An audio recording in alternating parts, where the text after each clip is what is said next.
Assalamualaikum warahmatullahi wabarakatuh. Perkenalkan, nama saya Ferdinando Dwi Putra, peserta Latsar Angkatan 16. Saya ditempatkan di Satuan Kerja MTSN Kota Sukabumi. Pada kesempatan kali ini, saya ingin menyampaikan hasil resume saya tentang materi kesiapsiagaan bela negara dan contoh tata tempat kegiatan resmi. Yuk kita mulai saja.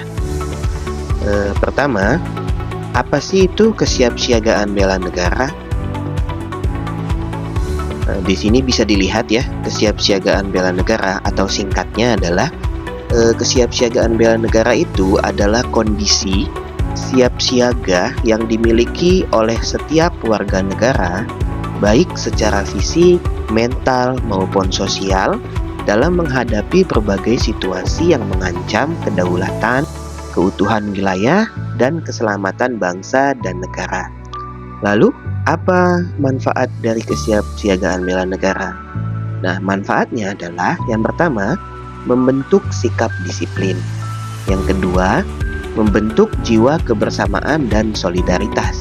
Yang ketiga, membentuk mental dan fisik yang tangguh. Yang keempat, menanamkan rasa cinta pada bangsa dan patriotisme. Yang kelima, membentuk iman dan takwa pada agama yang dianut oleh individu. Yang keenam, melatih kecepatan, ketangkasan, ketepatan individu dalam melaksanakan kegiatan. Dan yang ketujuh, menghilangkan sikap negatif seperti malas, apatis, boros, egois, dan tidak disiplin. Lalu apa hubungannya kesiapsiagaan bela negara dalam Latsar CPNS? Nah, dimaksud di sini kesiapsiagaan CPNS dalam berbagai bentuk pemahaman konsep yang disertai latihan dan aktivitas baik fisik maupun mental untuk mendukung pencapaian tujuan dan dari bela negara dalam mengisi dan mewujudkan cita-cita kemerdekaan. Nah, jika kita berbicara tentang kesiapsiagaan bela negara, itu ada hubungannya dengan kemampuan awal bela negara. Yang pertama yang harus disiapkan adalah kesiapsiagaan fisik. Apa itu kesiapsiagaan fisik? Kesiapsiagaan fisik adalah kegiatan atau kesanggupan seseorang untuk melaksanakan tugas atau kegiatan fisik secara lebih baik dan efisien. Lalu ada kesiapsiagaan mental. Kesiapsiagaan mental adalah kesiapsiagaan seseorang dengan memahami kondisi mental, perkembangan mental, dan proses menyesuaikan diri terhadap berbagai tuntutan sesuai dengan perkembangan mental atau jiwa kedewasaannya, baik tuntutan dari dalam dirinya sendiri maupun dari luar. Yang ketiga, yaitu memiliki etika, etiket, dan moral. Apa sih itu etika? Etika itu adalah suatu sikap dan perilaku yang menunjukkan kesediaan dan kesanggupan seseorang secara sadar untuk mentaati ketentuan dan norma kehidupan melalui tutur, sikap, dan perilaku yang baik serta bermanfaat yang berlaku dalam suatu golongan, kelompok, dan masyarakat serta pada institusi formal maupun informal. Sedangkan kalau etiket adalah bentuk aturan tertulis maupun tidak tertulis mengenai aturan tata krama, sopan santun, dan tata cara pergaulan dalam berhubungan sesama manusia dengan cara yang baik, patut, dan pantas sehingga dapat diterima dan menimbulkan komunikasi, hubungan baik, dan saling memahami antara satu dengan yang lain. Adapun bentuk etiket adalah etiket kerapihan, etiket berdiri, etiket duduk, dan lain sebagainya. Sedangkan moral itu hampir sama dengan etika. Namun, yang membedakannya itu hanya dari bahasanya saja. Kalau etika itu dari bahasa Yunani, sedangkan moral itu dari bahasa Latin. Yang keempat adalah kearifan lokal. Apa sih itu kearifan lokal? Kearifan lokal adalah hasil pemikiran dan perbuatan yang diperoleh manusia di tempat ia hidup dengan lingkungan alam sekitarnya untuk memperoleh kebaikan. Kearifan lokal dapat berupa ucapan, cara, langkah kerja, alat, bahan, dan perlengkapan yang dibuat manusia setempat untuk menjalani hidup di berbagai bidang kehidupan manusia. Selanjutnya, Kegiatan kesiapsiagaan bela negara. Kegiatan kesiapsiagaan bela negara itu ada 5. Yang pertama ada PBB, yang kedua keprotokolan, yang ketiga kewaspadaan dini, yang keempat membangun tim, dan yang kelima cara kamalam dan api semangat bela negara. Apa sih itu PBB? PBB adalah suatu wujud latihan fisik diperlukan guna menanamkan kebiasaan dalam tata cara hidup dalam rangka membina dan kerjasama antar peserta latsar. Salah satu dasar pembinaan disiplin adalah latihan PBB.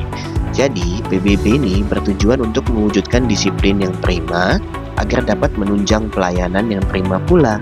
Juga dapat membentuk sikap, pembentukan disiplin, membina kebersamaan dan kesetiakawanan, dan lain sebagainya. Manfaat dari PBB yaitu guna menumbuhkan sikap jasmani yang tegap dan tangkas, rasa persatuan, disiplin, sehingga dengan demikian peserta latsar CPNS senantiasa dapat mengutamakan kepentingan tugas di atas kepentingan individu, dan secara tidak langsung juga menanamkan rasa tanggung jawab. Selanjutnya yaitu keprotokolan. Apa sih itu keprotokolan? Nah, keprotokolan dapat kita simpulkan adalah sebagai tata cara untuk menyelenggarakan suatu acara agar berjalan tertib, hikmat, rapi, lancar, dan teratur, serta memperhatikan ketentuan dan kebiasaan yang berlaku, baik secara nasional maupun secara internasional. Nah, dalam keprotokolan itu ada yang namanya tata tempat atau bisa kita sebut presence. Nah, apa itu tata tempat? Tata tempat berdasarkan pasal 1 ayat 7 Peraturan Pemerintah Nomor 62 Tahun 1990. Tata tempat adalah aturan mengenai urutan tempat bagi pejabat negara, pejabat pemerintah, dan tokoh masyarakat tertentu dalam acara kenegaraan atau acara resmi. Adapun aturan dasar tata tempat yang pertama, orang yang berhak mendapat tata urutan pertama adalah mereka yang mempunyai jabatan tertinggi yang bersangkutan mendapatkan urutan paling depan atau yang paling mendahului. 2. Jika menghadap meja, maka tempat utama adalah yang menghadap ke pintu keluar, dan tempat terakhir adalah tempat yang paling dekat dengan pintu keluar. Yang ketiga, pada posisi berjajar pada garis yang sama, tempat yang terhormat adalah A. Tempat paling tengah.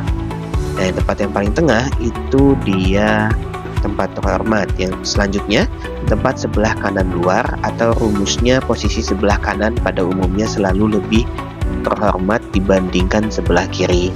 Nah, kalau misalkan orangnya genap, dia susunannya itu 4-2-1-3, 1-4-2-1-3. Nah, kalau ganjil itu 3-1-2.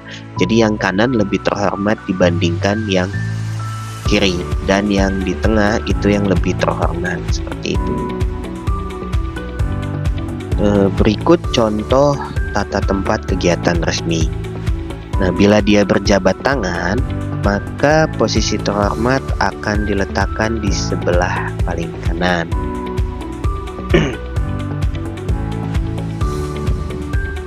Ini untuk posisi berdiri.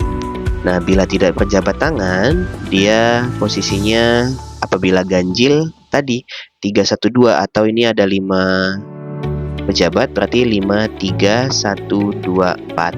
Nah, apabila dia genap 4-2-1-3.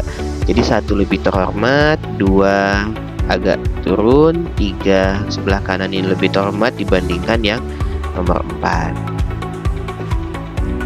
Biasanya 1 itu diisi oleh presiden atau menteri atau kepala, gubernur, bupati, wali kota. Nomor 2 itu diisi oleh penanggung jawab kegiatan. Nomor 3 diisi oleh pembicara kunci. Nomor 4 dan seterusnya diisi oleh pembicara lainnya. Selanjutnya contoh tata tempat apabila posisi duduk. Nah, kalau misalkan bentuk mejanya U, yang paling terhormat itu letaknya ada di sebelah kanan, di tengah. di tengah. Sisanya adalah urutan kanan kiri, kanan kiri, kanan kiri, kanan kiri sesuai dengan tingkatannya. Jadi yang sebelah kanan itu pasti tingkatannya lebih tinggi dibandingkan yang sebelah kiri. Begitupun dengan meja bulat. Untuk yang paling terhormat itu ditaruh di tengah. Kemudian yang terhormat selanjutnya itu ditaruh di sebelah kanan, kiri, kanan, kiri, kanan, kiri, seperti itu.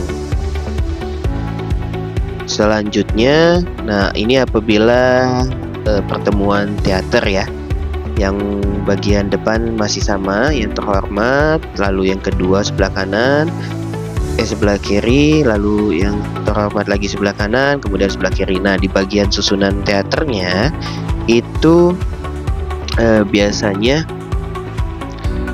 yang terhormat itu datangnya belakangan dan dia pulang duluan.